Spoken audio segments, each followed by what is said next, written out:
Greetings all, we're up to the stage of measuring the bores prior to fitting pistons. I have set the dial indicator and the micrometer to, I've set the micrometer to the diameter of the piston, physical size of the piston, and then set the dial indicator to 0 on that, on the OD. Then I've used an old piston ring. I'll put that in at the using another piston with the ring so that that is level and uniform when I do each of the cylinders.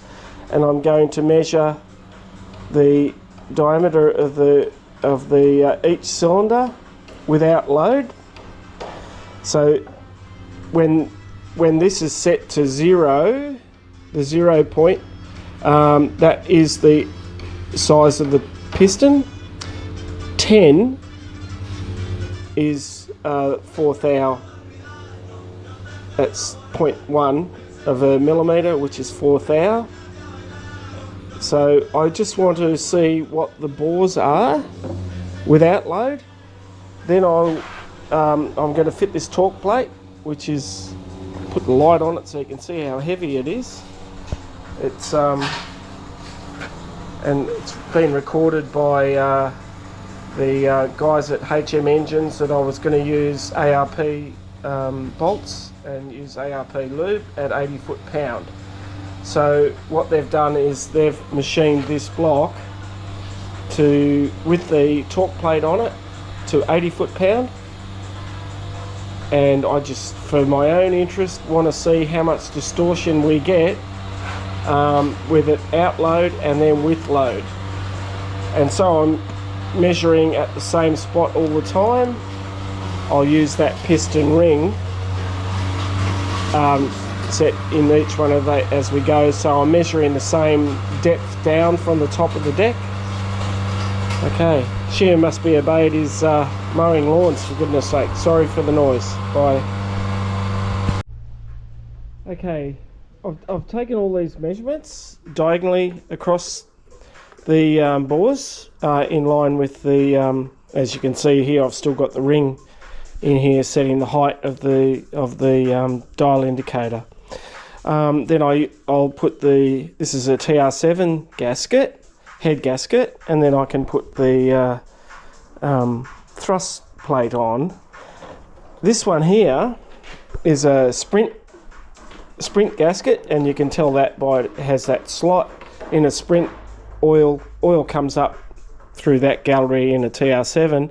In a sprint, it comes across and comes up the head stud as part of the design to lubricate all the overhead gear. This is a Payan gasket, which are a higher quality, and I just want to point something out.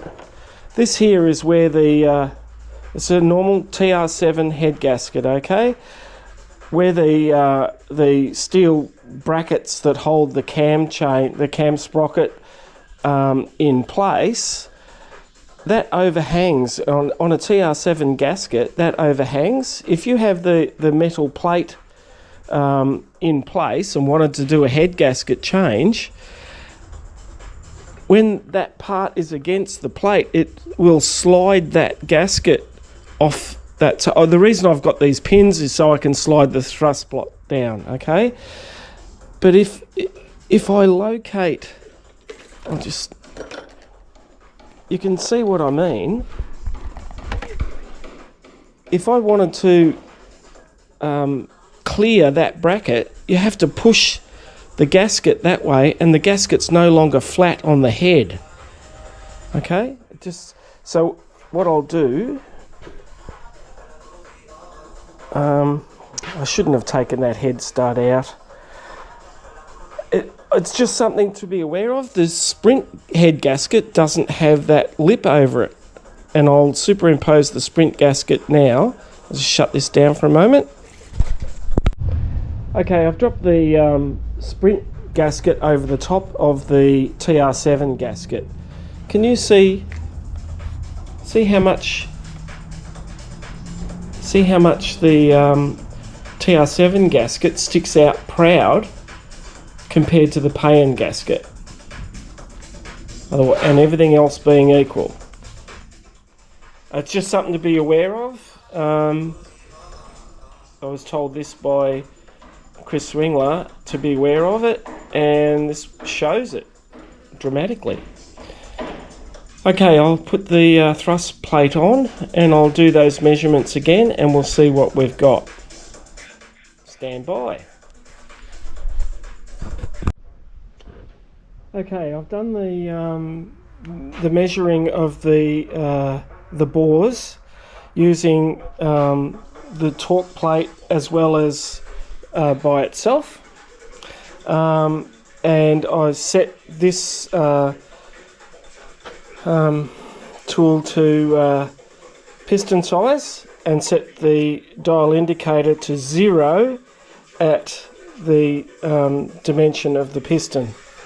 The bores designed for 4th hour clearance, which is 0.1. Now 0.1 on the dial indicator reads as 10 or 90. Each one of those increments is 0.01, so I want to see 10 or 90. 90 being slightly larger. Anyway, so what I've done is I've got the piston size and the angle between the studs, so that way and that way. Without the torque plate, the measurements were, remember, I want to see 10. 7, 6, 6.5, 8, 6, 7, 7 and 8. With the torque plate on set to 80 foot-pound or 108 newton meters. The same settings for diagonally across the block to the studs. I see 10, 8, 10, 10, 10, 9, 9 and 10. Remember that that's 0.02, which is half a thou. No, less than that. Goodness, it's less than half a thou out of round. It just shows how much the block moves with the torque plate and the gasket, and torque down to replicate the head being bolted down. So when it is bolted down, I'm happy with those dimensions. That's pretty cool. I'm happy with that. Okay, we'll catch you later. Well, see ya.